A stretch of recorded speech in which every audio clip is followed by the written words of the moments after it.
ભરૂચ શહેર જિલ્લામાં છેલ્લા કેટલાક મહિનાઓથી ગુનાખોરીનો ગ્રાફ એકાએક ઊંચો જવા લાગતા ઔદ્યોગિક દ્રષ્ટિએ હરણફાળ ભરી રહેલા વિસ્તારના લોકોમાં દહેશત સાથે સુરક્ષા વ્યવસ્થા અંગે પ્રશ્નાર્થ સર્જાવા લાગ્યા છે।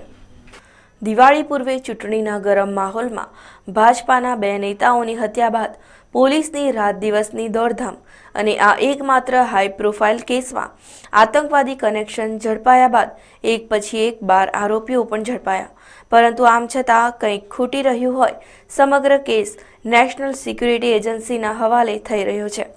પરંતુ આ ઘટના બાદ શહેર જિલ્લામાં લૂંટફાટ, હત્યા, અપહરણ જેવા મોટા ગુનાઓનો આંક ઉંચકાવા લાગ્યો છે, જેથી સુરક્ષાના મુદ્દે ઢીલાશ હોય તેમ લાગી રહ્યું છે।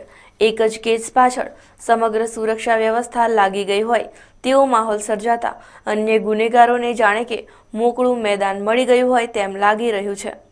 જાડેશ્વર ચોકડી પાસેના એપાર્ટમેન્ટમાં એક જ રાત્રિએ 7 ફ્લેટના તાળા તૂટ્યા।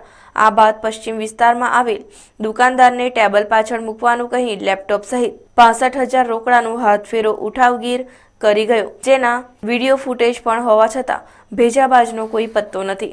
આ બાદ લિંક રોડ પરની રંગવર્ષા સોસાયટીમાં ત્રાટકેલા તસ્કરો રૂપિયા 7.25 લાખનો હાથફેરો કરી ગયા, જેનું પગેરું પણ હજુ સુધી મળી શક્યું નથી। માત્ર એક અઠવાડિયા પૂર્વે જ એક તરફી પ્રેમમાં પાગલ યુવાને પરણિતાના પતિને કુહાડીના ઘા ઝીકી મોતને ઘાટ ઉતારી દેવા સાથે પરણિતાને પણ ઘાયલ કરી પોતે વિષપાન કરતા સારવાર હેઠળ દાખલ કરાયો હતો। તો તે જ રાત્રિએ દહેજના આહિર યુવાનનો હત્યા કરાયેલ મૃતદેહ મળ્યા બાદ તેના હત્યારાઓ પણ હજુ પોલીસ પકડથી દૂર છે। આ બાદ 2 દિવસ પૂર્વે જ અંકલેશ્વરના 12 વર્ષીય કિશોરનું અપહરણ તથા તેને ગોલ્ડન બ્રિજ પરથી નર્મદામાં ફેંકી દીધો હોવાની ફરિયાદ નોંધાઈ તેની શાહી સુકાઈ નથી। ત્યાં તો અંકલેશ્વરની આંગળિયા પેઢીના કર્મચારી શૈલેષ પટેલનું રૂપિયા 15 લાખ લેતી દેતીમાં અપહરણ કરાયા બાદ તેનો મૃતદેહ હત્યા કરી ફેંકી દેવાયેલ હાલતમાં માંગરોળના વાંકલના નાળામાંથી મળી આવ્યો હતો।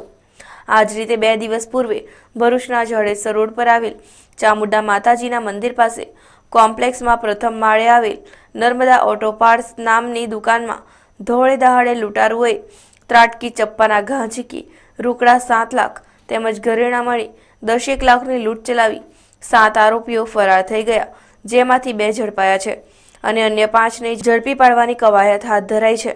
આ ઉપરાંત અન્ય ગ્રામ્ય વિસ્તારોમાં પણ નાના મોટા ગુનાઓ નોંધાતા રહ્યા છે, જેથી સુરક્ષા પ્રત્યે વધુ સતર્કતા દાખવવામાં આવે તે આવશ્યક છે।